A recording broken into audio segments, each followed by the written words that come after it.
Hai, ketemu lagi dengan channel chemistry kita. Kali ini saya akan melanjutkan pembahasan soal prediksi UTBK TKA Kimia 2021, part yang ke-8 untuk persiapan UTBK gelombang yang kedua. Soal yang akan saya bahas hari ini adalah soal berdasarkan FR dari yang sudah ujian di gelombang pertama, dan ada yang mengirimkan beberapa soal ini ke email saya, jadi sekalian saya bahas untuk prediksi soal part yang ke-8. Bagi yang menginginkan soalnya, bisa kalian download di link yang ada di kolom deskripsi. Langsung saja ke soal yang pertama. Konfigurasi elektron atom X pada keadaan tereksitasi adalah Ne 3s2, 3p2, 4s1, dan 3d1. Konfigurasi elektron atom tersebut pada keadaan dasar adalah apa? Oke, apa itu keadaan tereksitasi? Keadaan tereksitasi itu adalah keadaan di mana elektronnya itu sudah pindah ke tingkat energi yang lebih tinggi. Nah, ini kita harus mengembalikan konfigurasinya ke keadaan dasar atau ke keadaan normal. Nah, kalau kita lihat, ini kan ada 3s2, 3p2, 4s1, dan 3d1. Nah, posisi 4s1 dan 3d1 ini adalah keadaan ketika elektronnya sudah tereksitasi. Berarti kalau kita akan kembalikan dia ke posisi semula, kita nalar saja pilihan A, Ne 3s2, 3p3, dan 4s1. Keadaan dasar atau keadaan normal, itu tidak ada yang konfigurasinya 3p3, 4s1. Karena dalam keadaan dasar, di subkulit P ini harus terpenuhi dulu, baru bisa ke 4s. Jadi pilihan A jelas salah. Nah, jadi untuk menganalisisnya, jadi nanti satu elektron yang ada di kulit 3D ini, nanti dia akan kita kembalikan. Jadi nanti akan ada penambahan elektron di subkulit P, kemudian yang elektron di 4s ini juga akan kembali ke subkulit P yang ada di kulit 3P ini ya. Sehingga konfigurasinya nanti akan menjadi Ne 3s2, 3p4. Jadi yang ini ketambahan 2 elektron dari yang sudah tereksitasi kita kembalikan ke posisi semula. Sehingga nomor 1 jawabannya adalah pilihan yang B. Nomor 2, kelimpahan dua isotop atom Y adalah 30% dan 70%, dengan massa berturut-turut adalah 18 SMA dan 20 SMA. Jika atom Y dapat membentuk senyawa CaY2, maka MrCaY2 adalah berapa? Kita bisa mencari MrCaY2 kalau kita tahu AR dari Y. Nah, untuk mencari ARY, rumusnya adalah persen atau kelimpahan dikali massa isotop yang pertama ditambah dengan kelimpahan dikali massa isotop yang kedua dibagi 100. Di sini kelimpahan yang pertama adalah 30% dengan massa 18 SMA. Kemudian nanti kelimpahan yang kedua adalah 70% dengan massa 20 SMA. Kita masukkan saja sehingga 30 dikali 18 ditambah 70 dikali 20 per 100. 30 dikali 18 adalah 540, 70 dikali 20 adalah 1400 dibagi 100. Jadi ini nanti 1940 dibagi 100 hasilnya adalah 19,4. 19,4 ini adalah AR dari si Y. Untuk mencari MR, kita tinggal menotalkan. MrCaY2 berarti ARCa ditambah 2 kali ARY. ARCa sudah ada 40, kemudian ARY kita tadi sudah mencari 19,4. Sehingga 40 ditambah 2 kali 19,4, itu sama saja 40 ditambah 38,8, hasilnya adalah 78,8. Nomor 2 jawabannya adalah pilihan yang D. Nomor 3, molekul dengan perbedaan keelektronegatifan yang paling besar antar atom-atomnya adalah yang mana? Kalau kita lihat dari pilihannya, ini kan ada I, Cl, Br, dan F itu adalah unsur-unsur yang berada di golongan 7A ya. Nah, untuk mencari keelektronegatifan, kita harus tahu dulu keelektronegatifan atau elektronegativitas itu adalah sifat periodik yang awalannya vokal atau konsepnya semakin ke kanan dan semakin ke atas posisinya dalam sistem periodik unsur, maka nilai keelektronegatifannya akan semakin besar. Nah, FClBri itu adalah golongan 7A yang urutannya sudah urut FClBri. Perhatikan kalau kita mengikuti konsep, elektronegativitas itu akan semakin besar kalau dalam golongan itu ketika semakin ke atas. Berarti kan nanti semakin ke atas elektronegativitasannya makin besar. Berarti di sini yang paling besar adalah F, kemudian yang paling kecil adalah I ya nanti. Nah, ditanyain mana yang paling besar, berarti kalau mau mencari paling besar, ya berarti yang satu harus yang nilainya paling besar, dalam hal ini F, yang satu harus yang paling kecil, yaitu I. Berarti I dan F. Nomor 3 jawabannya adalah pilihan yang E, IF5. Nomor 4, senyawa XeF2 mempunyai struktur geometris sebagai berikut. Ini ada Xe, dia punya 2 pasangan elektron ikatan ya, dan 3 PeP atau pasangan elektron bebas. Ini adalah PeP-nya. Oke. Kemudian diketahui simbol Lewis dari I, O, S, N, dan F. Pertanyaannya, spesies berikut yang mempunyai struktur geometri sama dengan XeF2 adalah yang mana?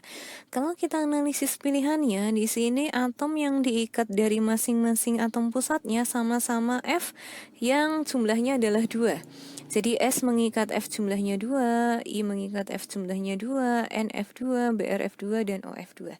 Karena di sini jumlah atom yang diikat sama, maka untuk mempercepat kita mencari jawaban, kita harus mencari atom pusat yang jumlah elektron valensinya sama dengan Xe. Nah, di sini kan Xe kalau kita tahu dia elektron valensinya adalah 8 ya. Kenapa 8? Ini kan 1, 2, 3, 4, 5, 6 itu elektron bebasnya. Kemudian di sini 7, di sini 8. Atau kalau kita tahu Xe itu kan golongan 8A atau gas mulia, elektron valensinya adalah 8. Nah, dengan catatan kita harus ingat nanti kalau ada tanda plus itu artinya adalah melepas elektron, sedangkan min itu artinya adalah menerima elektron. S, di sini kalau kita hitung elektronnya, S itu 1, 2, 3, 4, 5, 6. Oke, S ada 6, berarti salah ya, karena kita harus mencari yang sama dengan Xe, yang jumlahnya adalah 8. Kemudian I di sini kalau kita hitung 1, 2, 3, 4, 5, 6, 7, ada 7. Kemudian di sini ada tanda min, artinya kalau min dia menerima, minnya 1 berarti menerima 1 elektron. 7 ditambah 1 hasilnya adalah 8. Berarti jelas yang memiliki struktur geometri yang sama dengan XF2 adalah IF2-. Nomor 4 jawabannya adalah pilihan yang B.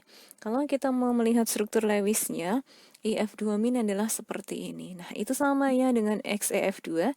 Dia mengikat 2F, kemudian pasangan elektron bebasnya ada 3 pasang. 1, 2, 3. Atau kalau digariskan seperti ini mirip dengan XeF2.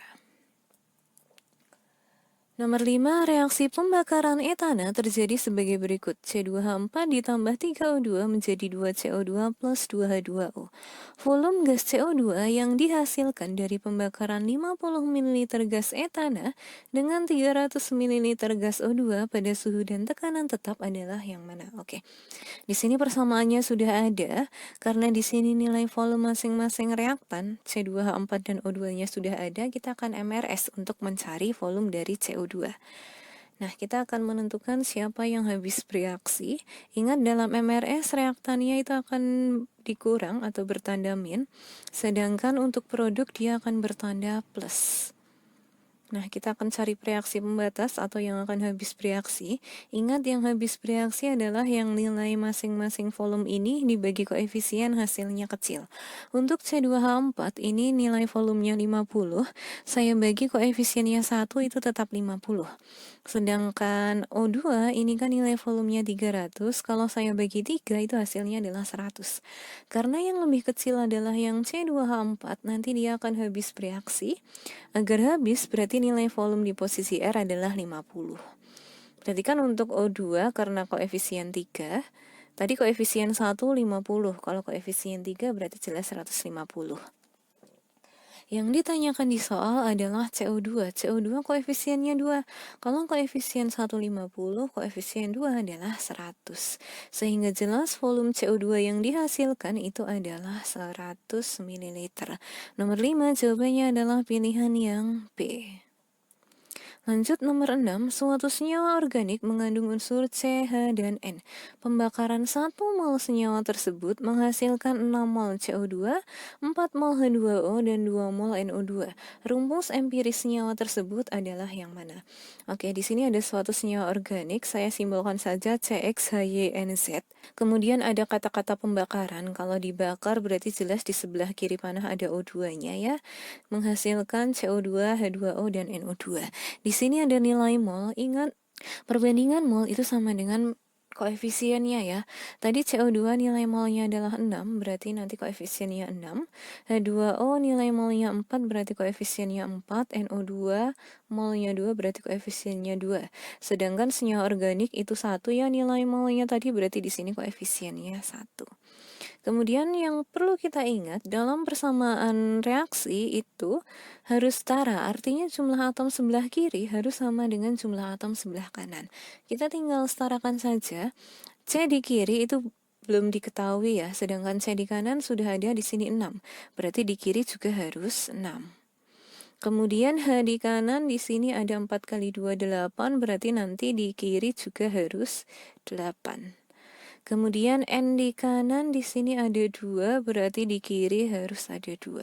Karena yang ditanyain hanya senyawa organiknya, jadi O2-nya ini nanti tidak usah dihiraukan dulu saja. Sehingga rumusnya harusnya menjadi C6H8N2. Karena ditanyakan rumus empiris adalah rumus paling sederhana. Ini C6H8 N2 itu bisa saya sederhanakan, sama-sama bisa saya bagi 2 sehingga menjadi C3H4N. Nomor 6 jawabannya adalah pilihan yang A. Nomor 7, campuran gas He, gas Ne, dan M. Jika dalam campuran terdapat 2 mol gas He dengan tekanan parsial 0,5 atm, maka jumlah seluruh gas dalam campuran tersebut adalah berapa? Nah, ingat tekanan parsial itu punya rumus ya. Jadi di sini yang diketahui adalah tekanan parsial atau P dari He, bahwa PHe itu adalah mol He dibagi dengan mol total dikali P total. Tekanan parsial He-nya sudah ada 0,5, mol He-nya sudah ada 2. Berarti kan nanti 0,5 sama dengan 2 per mol total dikali P totalnya adalah 1. Berarti kan di sini sama saja 0,5 itu sama dengan 2 per mol total. Atau mol total adalah 2 per 0,5, hasilnya adalah 4. Nomor 7 jawabannya adalah pilihan yang B. Nomor 8, pelarutan padatan MX2 terjadi sesuai kesetimbangan berikut. Jika penguapan 100 ml larutan jenuh MX2 menghasilkan 1 mmol padatan MX2, maka nilai KSP senyawa tersebut adalah berapa? Di sini ada nilai milimol dan ada nilai volume dalam satuan mililiter, sehingga saya bisa mencari nilai molaritas, bahwa molaritas rumusnya adalah mol dibagi volume. Molnya adalah 1 milimol, volumenya adalah 100, 1 per 100, hasilnya adalah 10 pangkat min 2. Untuk mencari KSP, kita harus tahu dulu molaritas masing-masing ionnya ya. Tadi MX2 kalau diionkan menjadi M2 plus 2X min. Molaritas atau konsentrasi MX2 sudah ada 10 pangkat negatif 2. Nah, ini MX2 untuk koefisien 1, 10 pangkat negatif 2. M2 plus koefisiennya juga 1, berarti juga 10 pangkat negatif 2. Sedangkan X min karena koefisiennya 2, berarti saya kali 2 menjadi 2 kali 10 pangkat min 2. KSP itu adalah perkalian ion-ionnya dipangkat dengan koefisien. Jadi di sini M2 plus, konsentrasi M2 plus dipangkat 1, dikali dengan konsentrasi X min, karena koefisiennya 2 berarti pangkat 2. M2 plus tadi nilainya adalah 10 pangkat min 2, sedangkan X min nilainya adalah 2 kali 10 pangkat min 2 pangkat 2. Sehingga sama saja 10 pangkat negatif 2 dikali 4 kali 10 pangkat negatif 6, hasilnya adalah 4 kali 10 pangkat negatif 6. Nomor 8 jawabannya adalah pilihan yang D. Nomor 9, suatu larutan buffer asam diketahui mengandung 3 mol Ha dengan tetapan ionisasi Ka dan 1 mol NaA. Ini adalah garamnya ya, NaA. Jika ke dalam larutan ini ditambahkan 1 mol NaOH, maka nilai pH larutan yang terbentuk adalah berapa? Oke, di sini sudah diketahui bahwa Ha dan NaA itu adalah suatu buffer atau larutan penyangga. Dan akan saya tambahkan NaOH. NaOH ini adalah basa ya. Berarti nanti basa NaOH ini akan bereaksi dengan Ha ya. Ha ditambah NaOH menjadi Na plus H2O. Kita akan MRS, tapi nilai mula-mulanya sudah tidak strip lagi ya. Kenapa posisi mula-mula dari NaA ini tidak strip? Karena dari awal sudah dikatakan ini adalah suatu penyangga asam yang komponennya sudah ada nilai molnya ya. Jadi HAA nilai molnya adalah 3, kemudian NaOH 1, sedangkan Na adalah 1 milimol. Oke, kita akan menentukan siapa yang habis bereaksi. Yang habis bereaksi adalah yang nilai mol dibagi koefisien hasilnya kecil. Di sini NaA nilai molnya 3 dibagi koefisien 1 berarti 3, sedangkan NaOH di sini 1 dibagi koefisien 1 juga 1. Karena yang lebih kecil adalah yang NaOH, maka NaOH akan habis bereaksi. Agar habis berarti nilai mol di posisi R adalah 1. NaOH ketika koefisien 1 nilai molnya 1 berarti Ha karena koefisien 1 molnya juga 1. Kalau kita kurangkan, sedangkan NaA di sini koefisiennya 1 berarti nilai molnya juga 1. Kalau kita tambahkan berarti 2. Karena di sini ada sisa, yang sisa adalah zat yang lemah, berarti kita menghitung pH menggunakan konsep penyangga. Penyangga asam karena di sini yang sisa adalah asam Ha. Berarti H plus adalah Ka dikali mol asam per mol garam. Ka-nya tadi tetap Ka, mol asamnya adalah 2, mol garamnya juga 2. Berarti Ka dikali 2 per 2. 2 dengan 2 bisa dicoret-coret sehingga H plus nilainya adalah Ka. pH rumusnya adalah min log H plus atau min log Ka sehingga hasilnya adalah pKa. Nomor 9 jawabannya adalah pilihan yang C. 10. Elektrolisis larutan yang mengandung ion WO4 2- selama 965 detik menghasilkan 0,005 mol logam wolfram atau W di katoda. Besarnya arus yang digunakan dalam elektrolisis ini adalah berapa dalam satuan ampere. Ingat dalam hukum Faraday, G atau massa itu rumusnya adalah I kali T per 96500 dikali AR per N. Di sini G atau massanya belum ada, tapi sudah ada nilai mol. Bahwa mol itu nanti kan bisa berhubungan dengan massa. Massa itu kan rumusnya adalah mol dikali AR. Jadi nanti di sini AR-nya bisa saya coret-coret. Kemudian N di sini adalah muatan atau bilox logam dalam senyawanya. Ingat ini karena ada muatan negatif 2 berarti sama dengannya adalah negatif 2. Kemudian bilox O itu selalu negatif 2. Karena O-nya ada 4 berarti saya kali 4 menjadi negatif 8. Berarti W-nya adalah plus 6. Oke, kita tinggal masukkan saja. Molnya adalah 0,005 dikali AR. Ini coret-coret ya tadi. Sama dengan I kali 965 per 96500 dikali 1 per 6 jadinya. Ini coret, sehingga jadi 100 ya ini nanti.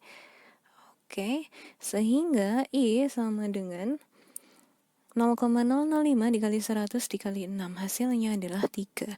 Nomor 10 jawabannya adalah pilihan yang E. Terakhir nomor 11, pada ion SCN-, orbital hibrida yang digunakan untuk berikatan oleh atom N adalah berapa? Oke. Kita harus tahu golongan bahwa S adalah golongan 6A, C adalah golongan 4A, dan N adalah golongan 5A. Jadi nanti di sini untuk SCN-, ingat ada tanda min artinya dia menerima elektron. Jadi si N-nya ini akan menerima 1 elektron. Nah, gambar Lewis dari SCN- adalah seperti ini. Nah, ini adalah gambar yang paling stabil agar dia menjadi oktet ya nanti. Nanti di sini 6 elektronnya dari S ini adalah 6. Kemudian C-nya ada 4 kan, ini 2 di sini, kemudian 2-nya ngambil dari sini, itu punyanya C. Nah, ini 4 ini itu adalah miliknya N, ditambah 1 kan jadinya 5, karena N golongan 5. Karena tadi bertanda min 1, berarti ini ada tambahan 1 elektron untuk N. Nah, di sini kita akan hitung jumlah PEI dan PEB-nya di N. N di sini kan ada 1 ikatan rangkap 3, dan ada 1 ikatan tunggal. Berarti kan totalnya ada 2 ikatan ya, atau 2 PEI. Hibridisasinya adalah SP. Nomor 11 jawabannya adalah pilihan yang A. Oke, cukup sekian untuk pembahasan soal prediksi TKA Kimia 2021 part yang ke-8. Jika ada yang mau ditanyakan, silahkan ditanyakan. See you.